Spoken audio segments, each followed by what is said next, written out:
Confidence होना भी जरूरी है जीवन में, और एक सीमा से ज्यादा हवा में उड़ना ठीक नहीं है, ये भी उतना ही महत्व। जैसे आपने वो पीके फिल्म देखी होगी, शायद पीके नाम था ना उस फिल्म का। किसी और ग्रह से कोई व्यक्ति आके गिर गया बेचारा, और वो मीनिंग निकालने की कोशिश कर रहे कि क्या है, मैं कहाँ हूँ। जब कॉन्फिडेंस ज्यादा होने लगे तो ये अध्याय पढ़ लीजिए भूगोल में। मैं हूं तो दुनिया चल रही है, मैं नहीं रहूंगा दुनिया कैसे चलेगी। ये भाव आता है मन में, इस उम्र में ज्यादा आता है आप लोगों की उम्र में, कि इस ब्रह्मांड में असंख्य आकाशगंगाएं हैं, गैलेक्सीज हैं। उन असंख्य गैलेक्सीज में से एक गैलेक्सी जिसका नाम मिल्की वे है, वो हमारी गैलेक्सी है। आज की बात अगर मैं करूं तो आपने भूगोल स्कूल में पढ़ा होगा, ज्योग्राफी पढ़ी होगी, साइंस पढ़ी होगी। और जब कोई मुझसे कहता है ना कि मुझे बहुत कॉन्फिडेंस अपने ऊपर हो गया, जब कोई मुझे मिलता है बच्चा कि मैं ये कर दूंगा, मैं वो कर दूंगा, तो मैं उससे बोलता हूँ कि बेटा भूगोल का पहला अध्याय पढ़ लो एक बार, और ज्योग्राफी का चैप्टर 1 पढ़ने के बाद कॉन्फिडेंस कम हो जाता है। कम होना भी चाहिए, जरूरत से ज्यादा कॉन्फिडेंस ठीक भी तो नहीं है ना। और उस अध्याय को पढ़ के क्या पता लगता है? पता लगता है कि इस ब्रह्मांड में असंख्य आकाशगंगाएं हैं, गैलेक्सीज हैं। उन असंख्य गैलेक्सीज में से एक गैलेक्सी जिसका नाम मिल्की वे है, वो हमारी गैलेक्सी है। उस एक गैलेक्सी में असंख्य तारे हैं, स्टार्स हैं बहुत सारे।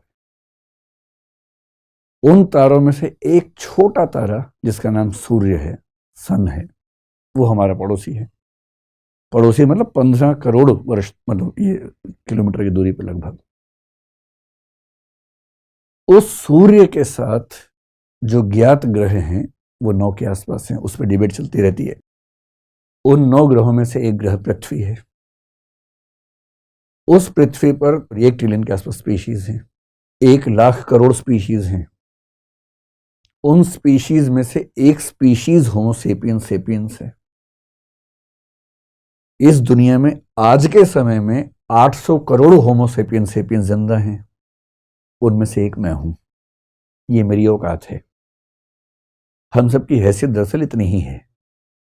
कई बार भाव आते हैं मन में कि अरे मैं हूं तो दुनिया चल रही है, मैं नहीं रहूंगा दुनिया कैसे चलेगी। ये भाव आता है मन में, इस उम्र में ज्यादा आता है आप लोगों की उम्र में। जब कॉन्फिडेंस ज्यादा होने लगे तो ये अध्याय पढ़ लीजिए भूगोल वाला। जब कम होने लगे तो मोटिवेशन की स्पीच सुन लीजिए कि तुम क्या नहीं कर सकते, तुम वो सब सुन लीजिए। उससे थोड़ा सा गुब्बारा फूल जाता है थोड़ी देर के लिए, और अच्छी फीलिंग आती है। दोनों की अपनी वैल्यू है।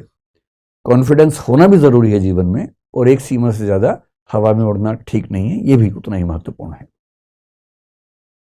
ये तो हम जानते हैं ना, उस समय के मनुष्य को नहीं पता था। जब फिलॉसफी की शुरुआत हुई, उसको नहीं पता था कि आकाशगंगा क्या होती है। उस बेचारे को क्या पता कि तारे कितने होते हैं। वो तो समझिए कि एक ऐसी दुनिया में किसी को जाके पटक दिया। जैसे आपने वो पीके फिल्म देखी होगी, शायद पीके नाम था ना उस फिल्म का। किसी और ग्रह से कोई व्यक्ति आके गिर गया बेचारा, और वो मीनिंग निकालने की कोशिश कर रहे कि क्या है, मैं कहाँ हूं। तो आज से 3 लाख साल पहले जब होमो सेपियंस सेपियंस बना, और आज से करीब 70-72 हजार साल पहले जब उसके अंदर सोचने की क्षमताएं विकसित हुई, जिसको कॉग्निटिव रिवॉल्यूशन कहते हैं। अब वो एक प्राणी, निहत्था सा प्राणी है इस संसार में। सोचने की क्षमता उसके पास है, लॉजिक है, रीजनिंग है उसके पास। और वो देख रहे कि सूर्य है, चंद्रमा है, पहाड़ हैं, नदियां हैं, बरसात आती है, पशु पक्षी हैं, कई पशु आते हैं, हमला करते हैं।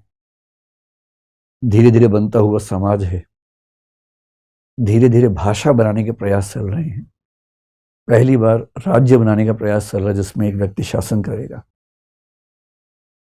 इस पूरे स्ट्रक्चर को, इस पूरे संसार को समझने की कोशिश ये व्यक्ति कर रहा है। ये साइंटिस्ट नहीं है, क्योंकि साइंस का कंसेप्ट ही नहीं है। ये धार्मिक व्यक्ति भी नहीं, क्योंकि उस समय धर्म भी नहीं आया है। एक बेसिक बुनियादी दिमाग लेके समझना चाह रहा है इस रहस्य को कि मैं कहां पटक दिया गया हूं, मैं किस दुनिया में हूं, कैसे समझूं कि ये दुनिया क्या है, कैसे बनी, और मेरी इसमें क्या स्थिति है। मेरे आसपास जो लोग मर रहे हैं, क्या वो खत्म ही हो गए? हम आए कहां से थे, जाएंगे कहां? कुछ नहीं पता है। अब ऐसे में लोग क्या करेंगे? सोचेंगे, जिज्ञासा से भर जाते हैं।